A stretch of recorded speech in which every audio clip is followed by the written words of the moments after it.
Fidèles téléspectateurs de l'émission Débat sur l'éducation, bonsoir.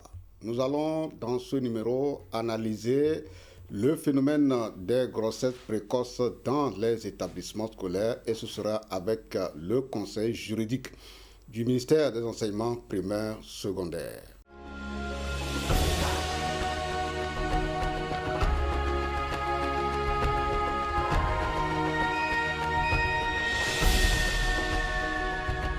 Nous sommes maintenant avec l'invité que j'avais annoncé, le conseiller juridique du ministère des enseignements primaires et secondaires.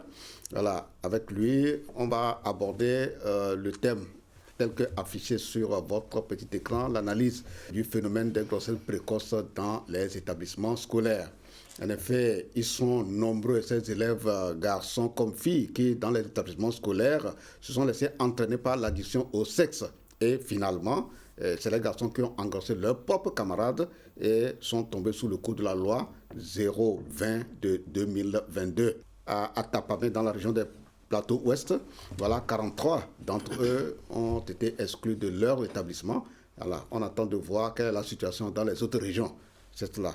Et donc, dans ce numéro, nous allons analyser le phénomène avec le conseiller juridique et voir ce qui est en train de se faire au niveau du ministère pour contribuer petitement à résoudre les problèmes en collaboration, bien entendu, avec toutes les parties prenantes du système éducatif que sont les associations des parents d'élèves et les organisations de la société civile et les médias. Voilà, c'est pour cela que la télévision togolaise consacre beaucoup de thèmes, a fait beaucoup d'émissions, j'allais dire, pour aborder le sujet. Monsieur le conseiller, bonsoir.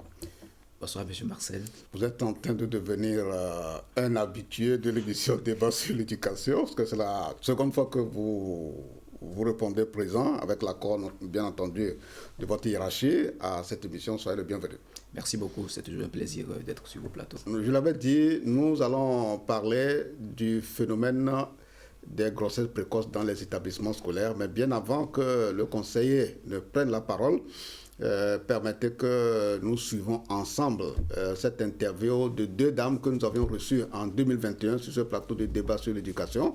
Voilà, la question qui leur avait été posée à l'époque, c'était de voir quand les parents envoient leurs enfants, filles comme garçons, mais particulièrement les filles à l'école, qu'est-ce que ces parents attendent de ces enfants, suivant leur intervention. Et quand nous envoyons nos filles à l'école, nous attendons d'elles d'abord une bonne réussite et qu'elles deviennent de bonnes femmes, de futures bonnes épouses au foyer, soucieuses du développement de leur famille, de leur communauté et de notre société en général. Merci. Et dans la société, nous aimerions que nos sœurs, nos filles occupent aussi de bonnes places telles que les hommes. Et qu'elles fassent aussi le même travail que les hommes, qu'elles se valorisent dans la société. Une fille à l'école, c'est pour elle qu'elle ait une tête pleine, une tête bien faite et qu'elle soit une citoyenne respectable dans sa communauté et qui mette en valeur les notions d'égalité, d'équité et de responsabilité partout où elle est appelée à démontrer qu'elle a reçu une bonne éducation. Alors, monsieur le conseiller, vous avez suivi les mamans, voilà, je vais dire, votre commentaire sur ce qu'elles ont dit par rapport à ce qu'attendent les parents quand ils envoient leurs élèves filles à l'école. Je pense qu'il n'y a pas tant à redire que ça sur la partie qu'on vient de suivre, dans la mesure où chaque parent qui envoie son enfant à l'école attend bien évidemment que cet enfant-là réussisse, que cet enfant-là s'autonomise, que cet enfant s'émancipe et que cet enfant contribue évidemment d'abord à sa construction personnelle, à son développement personnel, au développement de sa famille et au développement de sa communauté. Et par conséquent, la survenance des situations sociales qui préjudicient à cette éducation, à cette scolarisation de nos enfants est de nature à préoccuper aussi bien les acteurs de l'éducation que les parents eux-mêmes. Comme vient de le dire le conseil juridique, toute situation qui peut entraver l'atteinte de la vision parentale pour leurs enfants, eh bien, préoccupe au plus haut point les parents d'abord, ensuite les autorités qui ont en charge d'éduquer et de donner toutes les compétences et les outils dont les enfants, filles comme garçons, ont besoin pour s'affirmer dans la société et être de bons acteurs de développement. Et justement, c'est pour ça que nous avons décidé de revenir sur ce sujet de phénomène de grossesse précoce. Voilà. Et quels sont selon vous les facteurs explicatifs de ce phénomène social, comme vous venez de dire, aux conséquences malheureuses sur les filles qui n'ont pas pu résister à la tentation? Peut-être qu'avant de rebondir très précisément sur la question, il y a eu ici de faire un petit commentaire, histoire de positionner ou de replacer un peu le contexte de la chose. C'est de dire que l'État togolais a pris des engagements, notamment les objectifs de développement durable, l'ODD 4, qui est relatif à l'éducation pour tous. Et donc, devant ces engagements-là, le gouvernement, sous le leadership du chef de l'État, a mené d'importantes initiatives visant très précisément à atteindre cet objectif-là, d'assurer une éducation de qualité pour tous. Et donc, pour tous, cela implique bien évidemment que cette éducation puisse être garantie pour tous les enfants, pour tous les adolescents, pour tous les jeunes, sans distinction de milieu social et sans distinction de sexe. Alors évidemment, il y a des facteurs, que ce soit des facteurs sociaux, que ce soit des facteurs institutionnels, qui, dans une certaine proportion, endiguent ou préjudicient ou entravent l'atteinte de cet objectif-là, notamment les grossesses des élèves, les grossesses précoces. Bien évidemment, plusieurs actions ont été menées depuis lors pour juguler le phénomène des grossesses des élèves. Et des résultats probants ont été obtenus à la faveur des différentes actions qui ont été menées, aussi bien par le gouvernement, appuyé par ses différents partenaires. Mais aujourd'hui, nous assistons à une certaine résurgence du phénomène qui est de nature donc à nous alarmer, parce que on se rend compte que les résultats ou les acquis sont assez fragiles et que un certain nombre d'éléments compromettent les acquis qui ont été réalisés, qui ont été obtenus. Alors, sur la question des facteurs, ces facteurs sont nombreux, depuis les facteurs institutionnels jusqu'aux facteurs sociaux. On pourrait faire étalage, mais je voudrais ici mettre en lumière quelques-uns. Au niveau institutionnel, il a été constaté une absence, sinon une faiblesse, de l'éducation sexuelle de nos élèves. Dans l'établissement ? Dans les établissements.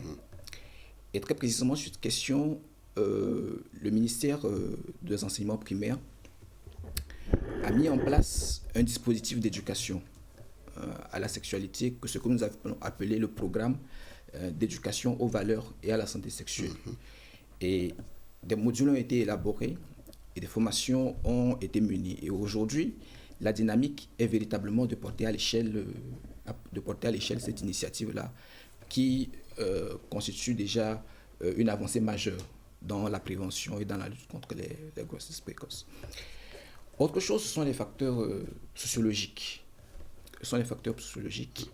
Nous sommes aujourd'hui confrontés à une situation à un phénomène d'accès libre, mais quand même dévoyé à des contenus numériques, un accès à Internet qui fait que, cet accès de nos enfants, de nos jeunes, aux contenus qui sont parfois hyper sexualisants, ne leur permet pas d'être en mesure de lutter efficacement contre ce que nous avons appelé des influences. Ils sont exposés à toutes sortes de contenus sur Internet et cela, couplé à l'absence ou à l'insuffisance d'une éducation effective à la sexualité, peut les entraîner à des pratiques sexuelles assez irresponsables et déboucher sur ce que nous avons appelé les grossesses précoces. Mais il faut préciser encore là que les grossesses précoces ne sont pas exclusivement préjudiciables pour les élèves de sexe féminin. Les garçons aussi subissent le traumatisme de ces situations-là parce que cela implique les familles. Et à terme, cela constitue une problématique sociale parce que ça peut déboucher sur la perpétuation de la boucle sociale de la précarité. Parce qu'une élève fille qui tombe enceinte, elle présente des risques majeurs de se retrouver déscolarisée et à terme de plonger dans la précarité. Idem aussi pour le garçon. Donc c'est histoire de présenter un peu le contexte de la chose et de montrer à quel point est-ce que la problématique, elle est alarmante, elle est préoccupante, aussi bien pour nous en tant qu'acteurs de l'éducation que pour l'ensemble des parents d'élèves. Nous l'avons affiché sur votre petit écran. Le thème ou le sujet que nous sommes en train d'aborder, c'est l'analyse du phénomène de grossesse. Et quand on dit analyse, vous avez suivi très bien la première intervention de notre invité, le conseiller juridique du ministère de l'enseignement primaire et secondaire, qui a très bien expliqué les facteurs sociologiques, institutionnels, psychologiques et même les facteurs parentaux, j'allais dire, voilà, qui justifient d'une manière ou d'une autre la recrudescence de ce phénomène. Voilà. Et permettez que je partage même un témoignage avec vous. Nous étions allés une année, il y a 5 ans à peu près, organiser un débat, voilà, sur le phénomène. Et je préfère garder l'anonymat au niveau de la localité, parce que le problème est presque le même. Alors, un chef d'établissement témoigne et nous dit qu'un jour, après la montée des couleurs et la rentrée des classes, un parent est venu la voir. C'est une dame, dans la directrice du collège. Et elle a reçu la dame. La dame dit, bonjour directrice, je voudrais vous voir. Et la directrice, non, il n'y a pas de problème. Alors, qu'est-ce qui vous amène vers moi? Et la maman, donc cette dame, dit qu'elle est venue supplier la directrice de libérer sa fille. Elle va lui faire un enfant avant de revenir à leur école. Quand un acteur institutionnel est confronté à une telle situation, elle est impuissante, puisque ce n'est pas son enfant, la directrice, et donc elle ne peut pas faire le gendarme derrière l'enfant, ni derrière le parent. Et donc, ça, c'est un facteur véritablement sociologique. Alors, ça veut dire que pour certains parents, voilà, la procréation est la priorité pour eux, ce n'est pas les études. Ce qui confirme ce que le conseil juridique vient de dire. Avant qu'on ne continue sur le plan législatif, parce qu'il y a une loi, la loi 020 de 2022, on va revenir là-dessus. Voilà, le conseil en avait parlé quand on l'a reçu en décembre 2004. Voilà, il était revenu là-dessus. Mais c'est important de clarifier encore pour permettre à tous ceux qui semblent ignorer les dispositions de l'État, qu'ils soient informés. Voilà. Et qu'on rafraîchisse la mémoire de ceux qui auraient oublié ce qui a été dit véritablement dans cette loi. Maintenant, bien avant ça, on va suivre un reportage. Voilà, le reportage, c'est la contribution de certains acteurs, voilà, qui se disent, eux aussi, ils vont mettre leurs mains à la pâte pour appuyer l'État dans ses efforts de réduire la prévalence. Donc, de faire en sorte que, s'il plaît à Dieu, qu'on arrive un jour à une tolérance zéro de grossesse précoce dans les établissements. On va suivre et le conseil va faire son commentaire sur cette interview avant de poursuivre le débat. Qu'est-ce que nous avons compris? C'est vrai qu'il y a beaucoup de séances de sensibilisation. Les sensibilisations, on en fait depuis des années. Mais ce qu'on a remarqué, c'est que chaque année, le nombre de grossesses précoces ne cesse de croître. Alors nous, à notre niveau, nous avons compris qu'aller et parler seulement ne suffit plus. Parce qu'il suffit de partir, de revenir même plus tard et vous oubliez tout ce qu'on vous a dit. Alors nous avons décidé d'accompagner nos séances de sensibilisation par des outils qui vous permettent d'observer ou de pratiquer tout ce dont nous venons de parler, qui vous permet d'éviter les grossesses précoces, mais aussi les infections gynécologiques. Je crois que la plupart ont déjà eu à voir cette brochure. Vous avez ou pas? Ceux qui n'ont pas vu maintenant, vous voyez. Ces brochures sont mises à votre disposition. Pourquoi? Pour vous aider à avoir une meilleure santé. Pour vous aider à éviter les grossesses précoces et les infections gynécologiques. Nous n'avons pas le temps d'apprendre aujourd'hui comment on remplit ça. Mais les professeurs sont là pour vous aider. Tout ce que je vais vous dire, c'est que lorsque vous êtes chez vous et que vous êtes amené à prendre des médicaments parce que vous avez mal quelque part, vous notez dedans les médicaments que vous avez pris. Lorsque vous êtes en menstruation et que vous avez des maux, etc., vous remplissez. Celles qui ont déjà ça, vous allez voir que sur les 3 dernières lignes en bas ici, on a parlé des pertes blanches. Lorsque vous remarquez que les pertes sont abondantes et que vous devez répondre par oui, parce qu'il y a case oui et non devant. Lorsque c'est oui, lorsque ça change de couleur, lorsque l'odeur change, etc., lorsque vous êtes amené à répondre par oui, le premier mois, ça veut dire peut-être que c'est juste une allergie. Mais on fait attention. Mais si ça continue 2 mois, 3 mois, ça veut dire tout simplement qu'il faut absolument aller voir ses parents. Il faut lui dire que on nous a dit lors des sensibilisations que quand on remplit ces cases et que c'est oui, il faut qu'on voie le médecin. Vous allez voir le médecin avec votre carnet. Sans même vous consulter, lorsque ce carnet est bien rempli, lorsque vous arrivez, que vous remettez ça au médecin, quelle que soit la maladie qui vous amène à l'hôpital, même si c'est le palu, vous allez avec votre carnet. Quand il prend, en regardant même sans vous poser de questions, il sait déjà à qui il a affaire. Ça l'aide beaucoup à mieux vous soigner. Voilà. Monsieur le conseiller, vous avez suivi la dame dans sa communication à l'endroit des élèves pour, disons, leur apporter une approche de réponse avec envie de prévenir et les maladies sexuellement transmissibles et éventuellement les grossesses. Votre commentaire là-dessus? Oui.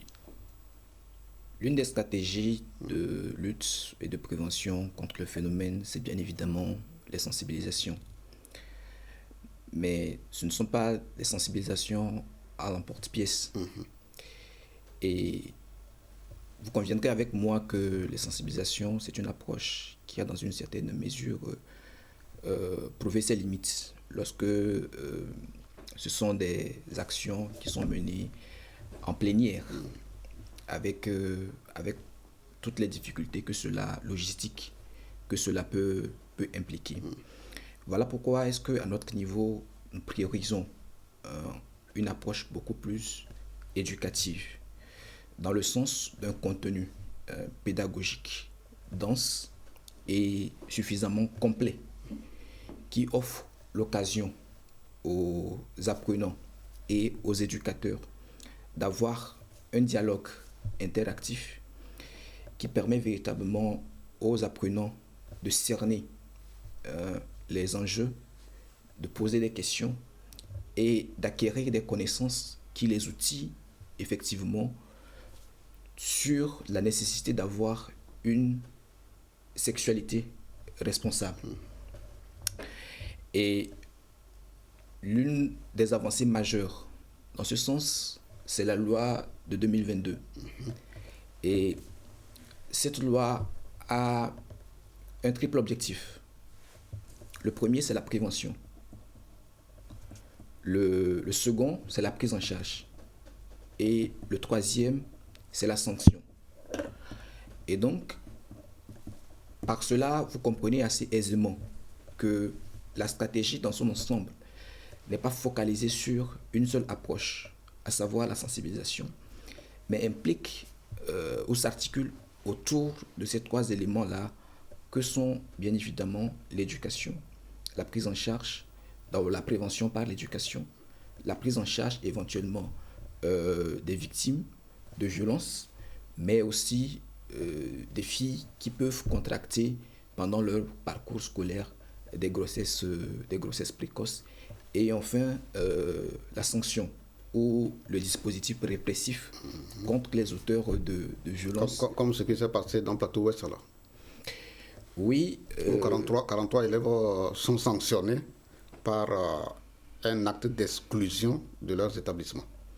Alors, c'est une mesure disciplinaire qui a été prise en totale conformité avec les dispositions de la loi de 2022. Tout à fait.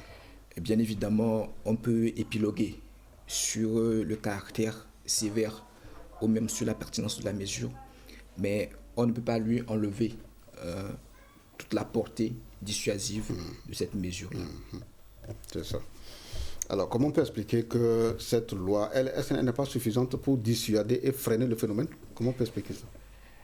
Alors, comme je le disais tantôt, la lutte contre le phénomène des grossesses des élèves, ce n'est pas de la sensibilisation à l'emporte-pièce et ce n'est pas non plus du tout répressif.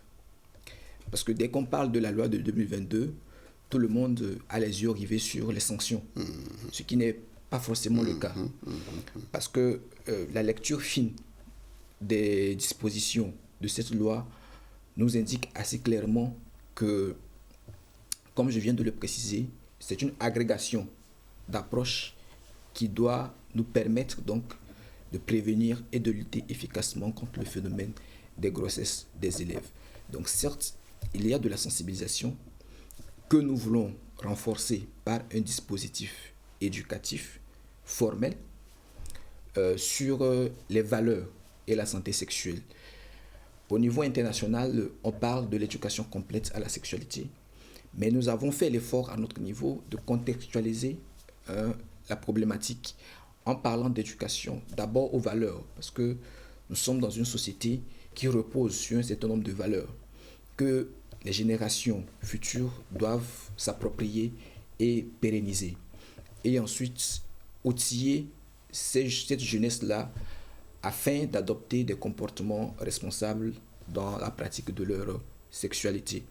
Et à un autre niveau, vous avez la sanction, comme je viens de l'indiquer, qui est un arsenal juridique, parce que l'étude de base sur le phénomène des violences basées sur le genre et des grossesses a révélé une insuffisance dans le mécanisme dissuasif. Voilà pourquoi est-ce que des sanctions pénales et disciplinaires ont été prévues. Et enfin, vous avez tout le dispositif de prise en charge des victimes de violences à caractère sexuel, mais également des filles qui peuvent malheureusement contracter des grossesses et pendant leur parcours scolaire et être exposées, comme je l'ai dit au début, à la déscolarisation ou au fait de tomber dans la précarité. Fidèles téléspectateurs, en suivant le conseil juridique, vous constatez qu'il a déjà amorcé par anticipation la dernière partie de notre entretien qui porte sur les approches de réponse.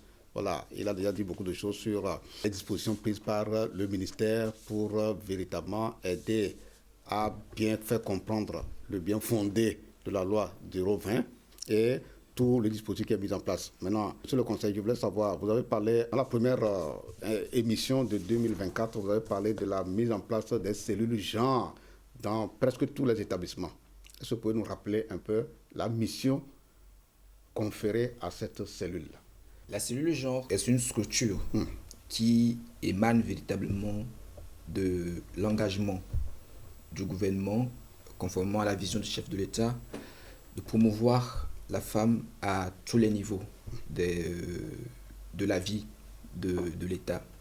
Et donc, au niveau du secteur éducatif, cette cellule a pour mission d'assurer la prise en compte du genre dans la conception et dans la mise en œuvre des politiques publiques, mais aussi de promouvoir véritablement l'éducation de la jeune fille.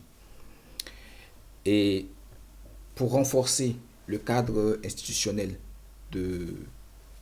sur l'axe de l'éducation de la jeune fille, il a été mis en place des points focaux genre dans les directions régionales, en tout cas dans les structures déconcentrées du secteur de l'éducation. Et très précisément, ces organes au niveau déconcentré ou ces cellules au niveau déconcentré ont les mêmes attributions que la cellule genre au niveau central, mais beaucoup plus dans une sphère territoriale moins dense. Et donc, ils ont pour mission de promouvoir l'éducation de la jeune fille, de lutter bien évidemment contre les violences basées sur le genre et de prévenir également les grossesses des élèves. Donc, c'est un paquet d'attributions pour ces points focaux-là. Et nous avons d'ailleurs, le ministère a d'ailleurs poussé un peu plus loin l'initiative en assurant la désignation au niveau de chaque établissement, un point focal de lutte contre les violences basées sur le genre et les grossesses en milieu scolaire. Donc, c'est dire qu'il y a aujourd'hui une volonté de renforcer le dispositif institutionnel. Nous avons déjà assuré cela au niveau juridique à travers cette loi. Et donc, nous sommes aujourd'hui en train d'alimenter la réflexion avec les différents partenaires sur la nécessité donc de renforcer le mécanisme opérationnel au niveau des acteurs de l'éducation. Et quand je dis des acteurs, c'est véritablement tous les acteurs. Merci. Fidèles téléspectateurs, nous allons aborder les approches de solutions. Et comme je l'ai dit, le conseil juridique a déjà annoncé les couleurs déjà sur certains éléments que nous avions retenus concernant les approches de solutions à ce problème de grossesse précoce des élèves. Sur le plan communicationnel, est-ce qu'il y a quelque chose à ajouter? Sur l'aspect communicationnel, c'est bien évidemment cela. Il faut aujourd'hui, comme je l'ai dit, certes, la sensibilisation, il faut renforcer davantage la sensibilisation, mais avec une stratégie bien plus élaborée et avec des contenus bien plus ciblés. À ce niveau également, je voudrais ajouter qu'il est nécessaire d'intégrer véritablement les parents d'élèves dans le dispositif communicationnel, en tout cas dans la stratégie de sensibilisation, parce que c'est nécessaire aujourd'hui de briser le tabou de la sexualité dans les familles. Il faut que les parents assument la responsabilité d'éduquer aussi leurs enfants sur la sexualité responsable. Et donc, c'est un élément à intégrer aujourd'hui dans le dispositif de communication. C'est ça. Avant que vous ne continuiez sur les prochaines questions qui touchent le dispositif d'accompagnement des élèves et puis sur le plan sociologique et psychologique, fidèles téléspectateurs, nous avons approché un parent qui a voulu faire un témoignage. Voilà, le témoignage d'un modèle d'éducation à la sexualité qu'un parent a pu administrer à son enfant. C'est une fille, elle est en classe de 5e et un fait s'est produit dans l'établissement de cette fille donc et le chef d'établissement a demandé que le parent vienne. Qu'est-ce qui s'est réellement passé? Eh bien, vous allez suivre avec nous le témoignage de ce parent. Il a donné l'exemple de ce qu'il faut faire pour que vos filles ne tombent pas sous le coup des harceleurs. Ma fille a reçu 3 lettres du garçon et quand le directeur me dit, quand il a posé la question à ma fille, elle n'a pas nié, elle a dit, elle a reçu 3 lettres du garçon et elle en a écrit une lettre au garçon. Et j'ai dit, bon, moi je veux voir la lettre que ma fille a écrite au garçon. Et là, on me faisait savoir que on m'a montré la lettre et j'ai lu et il me dit, monsieur, s'il vous plaît, j'espère que vous n'êtes pas venu à l'école pour vous marier. Je ne suis pas là, moi, je ne suis pas à l'école pour me marier, donc laissez-moi tranquille. Et c'est la lettre, le contenu de la lettre de ma fille. Et quand j'ai demandé de me donner la lettre du garçon, on me faisait savoir que ma fille a déchiré les 3 lettres et elle a répondu avec cette lettre. J'ai dit, ok, ça, c'est bon. Et moi, j'ai dit au directeur que, au fait, écrire des lettres, nous en avons fait aussi quand on était à l'école. Nous avons même eu, moi je me rappelle, j'avais un cahier de chant, tout ça là, ce n'est pas. Mais moi, ma fille, elle est outillée. Elle est outillée pour se défendre. Elle est outillée à la maison pour se défendre, pour ce genre de choses. Je ne suis pas obligé d'être là ou bien je ne suis pas venu ici pour la défendre, mais je suis là pour voir si tout ce que j'avais inculqué comme notion, comme valeur, est-ce que ça a été mis en application?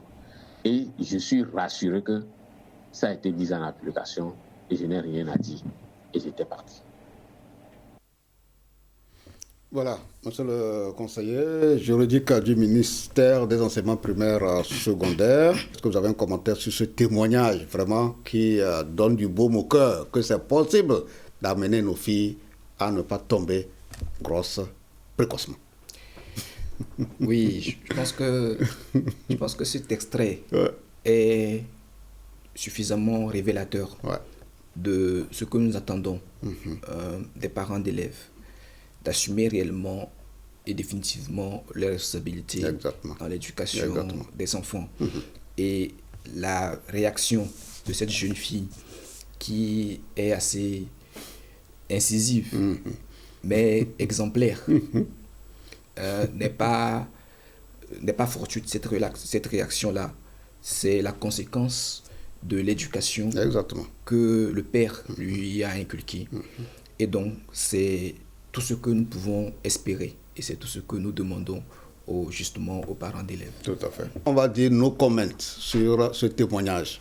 Et nous terminons donc cet entretien avec le conseiller juridique du ministère de l'enseignement primaire secondaire par deux petites questions.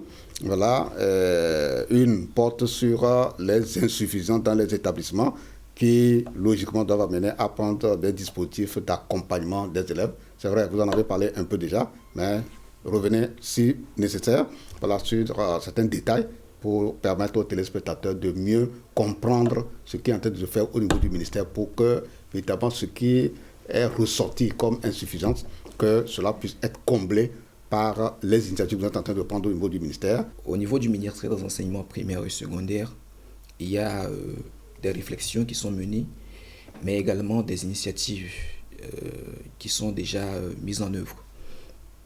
J'ai parlé tantôt de l'éducation aux valeurs et à la santé sexuelle. Le challenge aujourd'hui est de porter à l'échelle ce programme-là qui est déjà piloté, dont la phase pilote est déjà phase terminale. Et donc, il faut aujourd'hui porter à l'échelle pour que tous les élèves dans toutes les écoles puissent avoir accès à ce programme d'éducation aux valeurs et à la santé sexuelle. Le deuxième élément, c'est le dispositif institutionnel. Et comme je l'ai évoqué tout à l'heure, il y a au niveau du ministère ce souci-là de renforcer le dispositif institutionnel de prévention des violences et des grossesses des élèves, notamment par la désignation de ces points focaux-là au niveau même des établissements. Et les points focaux, c'est des chefs d'établissement ou bien c'est des surveillants? Quel est le profil exactement? Non, le profil n'est pas typique ou ce n'est pas attaché à une fonction. Donc, c'est d'abord la désignation du point focal repose sur un ensemble de critères qui est d'abord la probité morale même de la personne qui est désignée, qui est véritablement la disponibilité pour écouter les apprenants, pour les recevoir, et qui est ce niveau d'empathie-là pour effectivement comprendre. Et aujourd'hui, nous travaillons à outiller, avec la cellule genre du ministère, à outiller suffisamment ces points focaux-là sur les différentes thématiques et sur la maîtrise même des éléments, des questions ou des sujets qui sont susceptibles d'aborder avec les élèves à l'école. C'est ça. Alors donc nous sommes arrivés à la fin donc, de cet entretien avant que ma collègue Karine vienne partager avec vous les informations sur Actu Éducation. Alors avant de vous laisser partir, monsieur le conseiller, tout en vous remerciant véritablement pour votre disponibilité et en remerciant aussi le ministre qui, à chaque fois que nous sollicitons un de ses collaborateurs pour venir informer le public, il n'hésite pas. Merci, monsieur le ministre. Alors, monsieur le conseiller, votre mot de conclusion. En mot de fin, je dirais que nous devons tous être préoccupés d'une façon ou d'une autre par le phénomène des grossesses des élèves. C'est assez regrettable et c'est préjudiciable pour l'avenir de nos enfants, de nos jeunes et de nos adolescents. Et c'est un phénomène social qui nous oblige à envisager une approche holistique Exactement. et complète. Et donc, nous, à notre niveau, au ministère des enseignements primaires secondaires, nous travaillons véritablement à œuvrer avec toutes les parties prenantes, que ce soit les acteurs de la communication comme vous, que ce soit les organisations représentatives des parents d'élèves et les différents autres départements ministériels, le ministère de l'Action sociale, de la Justice, qui sont des parties prenantes dans la lutte contre les violences basées sur le genre et également les grossesses en milieu scolaire. Mais je voudrais encore une fois insister sur cet élément-là. Il est vrai, nous allons donner l'impression de taper assez souvent sur les parents d'élèves, mais je pense qu'ils ont un rôle éminent à jouer dans la prévention des grossesses en milieu scolaire. Et je tiens aussi à jeter des fleurs à tous les acteurs, à toutes les parties prenantes qui, bien évidemment, mènent des initiatives dont les résultats sont, dans une certaine mesure, probants, appréciés sur le terrain et engager davantage les acteurs de l'éducation, que ce soit les enseignants, les chefs d'établissement, les responsables de l'encadrement et également tous les autres acteurs qui interviennent dans la chaîne de prévention et de lutte contre les grossesses en milieu scolaire. Merci, monsieur le conseiller juridique. On vous donne rendez-vous la semaine prochaine. D'ici là, portez-vous bien. Bye bye. Salut.